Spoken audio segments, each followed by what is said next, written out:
ಎಲ್ಲರಿಗೂ ನಮಸ್ಕಾರ. ಭಾರತ ಇಷ್ಟು ದೊಡ್ಡ ದೇಶ, ಇದು ಹೇಗೆ ಕೆಲಸ ಮಾಡುತ್ತೆ ಅಂತ ಯಾವತ್ತಾದರೂ ಯೋಚನೆ ಮಾಡಿದಿರಾ? ನಾವು ಹಾಕೋ ಒಂದೇ ಒಂದು ವೋಟ್ ಅದು ನೇರವಾಗಿ ದೆಹಲಿಯ ಪಾರ್ಲಿಮೆಂಟ್ ಮೇಲೆ ಹೇಗೆ ಪ್ರಭಾವ ಬೀರುತ್ತೆ? ಬನ್ನಿ, ಈ ಇಡೀ ಸಿಸ್ಟಮನ್ನು, ಈ ದೊಡ್ಡ ಚಕ್ರವ್ಯೂಹವನ್ನ ಸರಳವಾಗಿ ಅರ್ಥ ಮಾಡ್ಕೊಳ್ಳೋಣ. ನಮ್ಮ ದೇಶದ ಆಡಳಿತದ ಒಳಗೇನಿದೆ ಅಂತ ಒಟ್ಟಿಗೆ ನೋಡೋಣ. ಒಮ್ಮೆ ಈ ಸಂಖ್ಯೆ ನೋಡಿ, 90 ಕೋಟಿ. ಇದೇನೂ ಸುಮ್ಮನೆ ಒಂದು ನಂಬರ್ ಅಷ್ಟೇ ಅಲ್ಲ, ಇದು ಪ್ರಪಂಚದ ಅತಿದೊಡ್ಡ ಪ್ರಜಾಪ್ರಭುತ್ವದ, ನಮ್ಮ ದೇಶದ ಹೃದಯ ಬಡಿತ. ಅಮೆರಿಕ, ಇಡೀ ಯುರೋಪ್ ಎರಡನ್ನೂ ಒಟ್ಟಿಗೆ ಸೇರಿಸಿದ್ರೂ ಕೂಡ ಇಷ್ಟು ಜನ ವೋಟರ್ಸ್ ಎಲ್ಲೂ ಸಿಗಲ್ಲ. ನಮ್ಮ ಡೆಮಾಕ್ರಸಿಯ ಅಸಲಿ ತಾಕತ್ತೇ ಈ ಸಂಖ್ಯೆಯಲ್ಲಿದೆ. ಸರಿ, ಹಾಗಾದ್ರೆ ಈ 90 ಕೋಟಿ ಜನರಿಗೆ ಇಷ್ಟೊಂದು ಪವರ್ ಎಲ್ಲಿಂದ ಬರುತ್ತೆ? ಅದರ ಮೂಲ ಏನು? ಅದಕ್ಕೆ ಉತ್ತರ ಜನಪ್ರಿಯ ಸಾರ್ವಭೌಮತ್ವ. ಸ್ವಲ್ಪ ಕಷ್ಟದ ಪದ ಅನ್ಸ್ಬೋದು, ಆದರೆ ಇದರ ಅರ್ಥ ತುಂಬಾನೇ ಸಿಂಪಲ್. ಇಲ್ಲಿ ಪ್ರಜೆಗಳೇ ನಿಜವಾದ ಪ್ರಭುಗಳು. ನಾವು ವೋಟ್ ಹಾಕಿದರೆ ಮಾತ್ರ ಸರ್ಕಾರಕ್ಕೆ ಅಧಿಕಾರ. ಅಂದ್ರೆ ಗವರ್ಮೆಂಟ್ನ ರಿಮೋಟ್ ಕಂಟ್ರೋಲ್ ಇರೋದು ನಿಮ್ಮ ಕೈಯಲ್ಲೇ ಅಂತ ಆಯ್ತು. ಓಕೆ, ನಮ್ಮ ಕೈಯಲ್ಲಿ ಆ ರಿಮೋಟ್ ಕಂಟ್ರೋಲ್ ಇದೆ ಅಂತಾಯ್ತು. ಆದ್ರೆ ಆ ರಿಮೋಟ್ ಅಂದ್ರೆ ನಮ್ಮ ವೋಟ್, ಅದು ಕೆಲಸ ಮಾಡೋದು ಹೇಗೆ? ಬನ್ನಿ, ಎಲೆಕ್ಷನ್ ಕ್ಯಾಂಪೇನ್ನ ಆ ಅಬ್ಬರದಿಂದ ಶುರುವಾಗಿ ವೋಟ್ ಕೌಂಟಿಂಗ್ನ ಆ ಥ್ರಿಲ್ಲಿಂಗ್ ಮೊಮೆಂಟ್ವರೆಗೂ ಆ ಇಡೀ ಜರ್ನಿ ಹೇಗಿರುತ್ತೆ ಅಂತ ನೋಡೋಣ. ನೋಡಿ, ಇದೊಂಥರ ದೊಡ್ಡ ಹಬ್ಬ ಇದ್ದ ಹಾಗೆ ಅಲ್ವಾ? ಎಲೆಕ್ಷನ್ ಕಮಿಷನ್ ಡೇಟ್ಸ್ ಅನೌನ್ಸ್ ಮಾಡಿದ ತಕ್ಷಣ ಇಡೀ ದೇಶದಲ್ಲೊಂದು ಸಂಚಲನ ಶುರುವಾಗುತ್ತೆ. ಕ್ಯಾಂಡಿಡೇಟ್ಸ್ಗಳು ನಾಮಿನೇಷನ್ ಫೈಲ್ ಮಾಡೋದ್ರಿಂದ ಹಿಡಿದು ಓಣಿಗಳಲ್ಲಿ ಪ್ರಚಾರದ ಭರಾಟೆ, ಆಮೇಲೆ ಬರುತ್ತೆ ಆ ನಿರ್ಣಾಯಕ ದಿನ, ವೋಟಿಂಗ್ ಡೇ. ಕೊನೆಗೆ ಆ ವೋಟಿಂಗ್ ಮೆಷಿನ್ ಒಳಗೆ ಲಾಕ್ ಆಗಿರುವ ಜನರ ತೀರ್ಪು ಹೊರಬಂದು ಒಂದು ಹೊಸ ಸರ್ಕಾರವೇ ಹುಟ್ಕೊಳ್ಳುತ್ತೆ. ನಿಜಕ್ಕೂ ಇದೊಂದು ಅದ್ಭುತವಾದ ಪ್ರೋಸೆಸ್. ಎಲೆಕ್ಷನ್ ಟೈಮಲ್ಲಿ ಟಿವಿ ಹಾಕಿದ್ರೆ ಸಾಕು, ಈ 2 ಪದಗಳು ಪದೇ ಪದೇ ಕಿವಿಗೆ ಬೀಳ್ತಾನೇ ಇರುತ್ತೆ. Opinion pole, exit poll. ಏನಿದು? ಸಿಂಪಲ್ ಆಗಿ ಹೇಳ್ತೀನಿ ಕೇಳಿ. ಒಪಿನಿಯನ್ ಪೋಲ್ ಅಂದ್ರೆ ಎಕ್ಸಾಮ್ಗೆ ಹೋಗೋ ಮುಂಚೆ ಯಾವ ಕ್ವಶನ್ ಬರ್ಬೋದು ಅಂತ ಗೆಸ್ ಮಾಡಿದ ಹಾಗೆ. ಆದರೆ ಎಕ್ಸಿಟ್ ಪೋಲ್ ಅಂದ್ರೆ ಎಕ್ಸಾಮ್ ಬರೆದು ಹೊರಗೆ ಬಂದ ತಕ್ಷಣ ಹೇಗೆ ಬರದೆ ಅಂತ ಕೇಳಿದ ಹಾಗೆ. ಅದಕ್ಕೆ ನೋಡಿ, ಎಕ್ಸಿಟ್ ಪೋಲ್ಗಳು ರಿಸಲ್ಟ್ಗೆ ತುಂಬಾನೇ ಹತ್ರ ಇರ್ತವೆ. ಸರಿ, ಎಲೆಕ್ಷನ್ ಮುಗೀತು, ರಿಸಲ್ಟ್ ಕೂಡ ಬಂತು. ಈಗ ನಾವು ಹಾಕಿದ ವೋಟುಗಳ ಕತೆ ಏನು? ಅವು ಬರೀ ನಂಬರ್ಗಳಾಗಿ ಉಳಿತೀವಾ? ಖಂಡಿತ ಇಲ್ಲ. ಅವು ಸರ್ಕಾರ ಅನ್ನೋ ಒಂದು ದೊಡ್ಡ ಬಿಲ್ಡಿಂಗ್ ಕಟ್ಟೋಗ್ಬೇಕಾದ ಇಟ್ಟಿಗೆಗಳು. ನಮ್ಮ ಭಾರತದಲ್ಲಿ ಈ ಇಟ್ಟಿಗೆಗಳಿಂದ 3 ಮಹಡಿಯ ಒಂದು ದೊಡ್ಡ ಕಟ್ಟಡ ನಿರ್ಮಾಣ ಆಗುತ್ತೆ. ಬನ್ನಿ, ಆ 3 ಮಹಡಿಗಳು ಯಾವುವು ಅಂತ ನೋಡೇ ಬಿಡೋಣ. ಮೊದಲನೇ ಮಹಡಿ, ಇದು ನಮ್ಮ ಮನೆ ಬಾಗಿಲಲ್ಲೇ ಇರುವ ಸರ್ಕಾರ. ಅಂದ್ರೆ ಹಳ್ಳಿಗಳಲ್ಲಿದ್ರೆ ಗ್ರಾಮ ಪಂಚಾಯತಿ, ಸಿಟಿಯಲ್ಲಿದ್ರೆ ಮುನ್ಸಿಪಾಲಿಟಿ.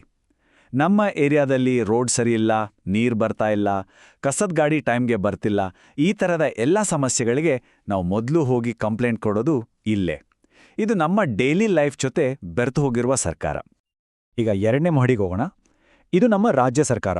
ಕರ್ನಾಟಕ, ತಮಿಳುನಾಡು, ಮಹಾರಾಷ್ಟ್ರ ಅಂತ ಪ್ರತಿಯೊಂದು ರಾಜ್ಯಕ್ಕೂ ಅದರದೇ ಆದಂದು ಚುನಾಯಿತ ಸರ್ಕಾರ, ವಿಧಾನಸಭೆ ಇರುತ್ತೆ. ನಮ್ಮ ರಾಜ್ಯದ ಪೊಲೀಸ್ ವ್ಯವಸ್ಥೆ, ಎಜುಕೇಷನ್ ಸಿಸ್ಟಮ್, ಅಗ್ರಿಕಲ್ಚರ್, ಹೀಗೆ ದೊಡ್ಡ ವಿಷಯಗಳನ್ನು ಡಿಸೈಡ್ ಮಾಡೋದೇ ಈ ಸ್ಟೇಟ್ ಗವರ್ಮೆಂಟ್. ಇನ್ನು ಕೊನೆಯದಾಗಿ ಟಾಪ್ ಫ್ಲೋರ್, 3ನೇ ಮಹಡಿ, ದೆಹಲಿಯಿಂದ ಇಡೀ ದೇಶವನ್ನೇ ಮುನ್ನಡೆಸುವ ಸೆಂಟ್ರಲ್ ಗವರ್ನಮೆಂಟ್, ಅಂದ್ರೆ ಕೇಂದ್ರ ಸರ್ಕಾರ. ನಮ್ಮ army, foreign policy, railways, currency, ಹೀಗೆ ದೇಶವನ್ನೇ ಒಂದಾಗಿ ಹಿಡಿದಿಡುವ ಅತಿ ದೊಡ್ಡ ಜವಾಬ್ದಾರಿ ಇರೋದು ಇವರ ಮೇಲೆ. ಸೊ ಈ 3 ಹಂತಗಳು ಅಂದ್ರೆ ಲೋಕಲ್, ಸ್ಟೇಟ್ ಮತ್ತು ಸೆಂಟ್ರಲ್, ಇವೆಲ್ಲ ಒಟ್ಟಿಗೆ ಸೇರಿದಾಗ ಭಾರತ ಅನ್ನೋ ಈ ಬೃಹತ್ ಯಂತ್ರ ಸರಾಗವಾಗಿ ಓಡುತ್ತೆ. ಆದ್ರೆ ಇಲ್ಲೊಂದು ತುಂಬಾನೇ ಇಂಟ್ರೆಸ್ಟಿಂಗ್ ವಿಷಯ ಇದೆ, ಕೇಳಿ.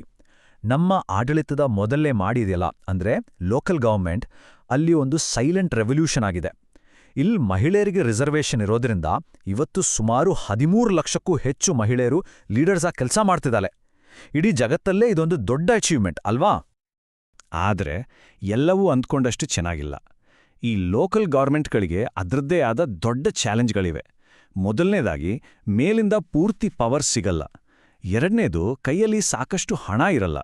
ಇನ್ನು 3ನೇದು, ಕೆಲಸ ಮಾಡೋಕೆ ಸರಿಯಾದ ಟ್ರೈನಿಂಗ್ ಪಡೆದ ಸಿಬ್ಬಂದಿ ಕೊರತೆ.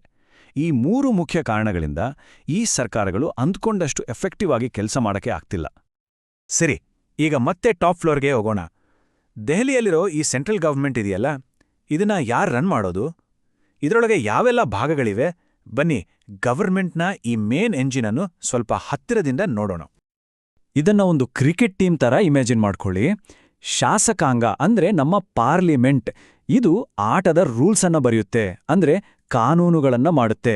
ಕಾರ್ಯಾಂಗ ಅಂದ್ರೆ ಪ್ರೈಮ್ ಮಿನಿಸ್ಟರ್ ಮತ್ತು ಅವರ ಮಂತ್ರಿಗಳು ಈ ರೂಲ್ಸ್ ಪ್ರಕಾರ ಮ್ಯಾಚ್ ಆಡ್ತಾರೆ, ಅಂದ್ರೆ ಆಡಳಿತ ನಡೆಸ್ತಾರೆ. ಇನ್ನು ಆಟದ ಮಧ್ಯೆ ಏನಾದ್ರೂ ಜಗಳ ಗೊಂದಲ ಆದ್ರೆ ಆಗ ಬರುತ್ತೆ ನ್ಯಾಯಾಂಗ, ಅಂದ್ರೆ ನಮ್ಮ ಕೋರ್ಟ್ಗಳು. ಇವರು ಅಂಪೈರ್ ತರ ತೀರ್ಪು ಕೊಡ್ತಾರೆ. ಈ 3 ವಿಭಾಗಗಳು ತಮ್ಮ ಕೆಲಸವನ್ನ ಸರಿಯಾಗಿ ಮಾಡಿದಾಗ ಮಾತ್ರ ದೇಶದ ಆಡಳಿತ ಅನ್ನೋ ಆಟ ಚೆನ್ನಾಗಿ ನಡೆಯೋದು. ಇಲ್ಲಿ ರಾಷ್ಟ್ರಪತಿಗಳ ಪಾತ್ರ ಏನು ಅಂತ ಒಂದು ಕನ್ಫ್ಯೂಷನ್ ಬರ್ಬೋದು. ಇದನ್ನ ಒಂದು ಸ್ಕೂಲ್ಗೆ ಹೋಲಿಸಿ ನೋಡೋಣ. ರಾಷ್ಟ್ರಪತಿಗಳು ಸ್ಕೂಲ್ನ ಚೇರ್ಮನ್ ಇದ್ದಾಗೆ. ಅವರು ಇಡೀ ಸಂಸ್ಥೆಯ ಗೌರವದ ಸಂಕೇತ. ಆದರೆ ಸ್ಕೂಲ್ನ ಡೇ ಟು ಡೇ ಅಡ್ಮಿನಿಸ್ಟ್ರೇಷನ್ ನೋಡ್ಕೊಳ್ಳೋರು ಯಾರು? ಪ್ರಿನ್ಸಿಪಾಲ್. ಆ ಪ್ರಿನ್ಸಿಪಾಲ್ ಸ್ಥಾನದಲ್ಲಿ ಇರೋರೇ ನಮ್ಮ ಪ್ರಧಾನಮಂತ್ರಿಗಳು. ಸೊ ಚೇರ್ಮನ್ ಅನ್ನೋದು ಒಂದು ಗೌರವಯುತ ಸ್ಥಾನವಾದರೆ ನಿಜವಾದ ಪವರ್ ಇರೋದು ಪ್ರಿನ್ಸಿಪಾಲ್ ಕೈಯಲ್ಲಿ. ಈ ವ್ಯತ್ಯಾಸವನ್ನ ನಮ್ಮ ಸಂವಿಧಾನದ ಶಿಲ್ಪಿ ಡಾ. ಅಂಬೇಡ್ಕರ್ ಅವರಿಗಿಂತ ಅದ್ಭುತವಾಗಿ ಯಾರೂ ಹೇಳೋಕೆ ಸಾಧ್ಯವಿಲ್ಲ. ಅವರೇ ಹೇಳಿದಾಗೆ, ಅವರು ರಾಜ್ಯದ ಮುಖ್ಯಸ್ಥರು, ಆದರೆ ಕಾರ್ಯಾಂಗದ ಮುಖ್ಯಸ್ಥರಲ್ಲ.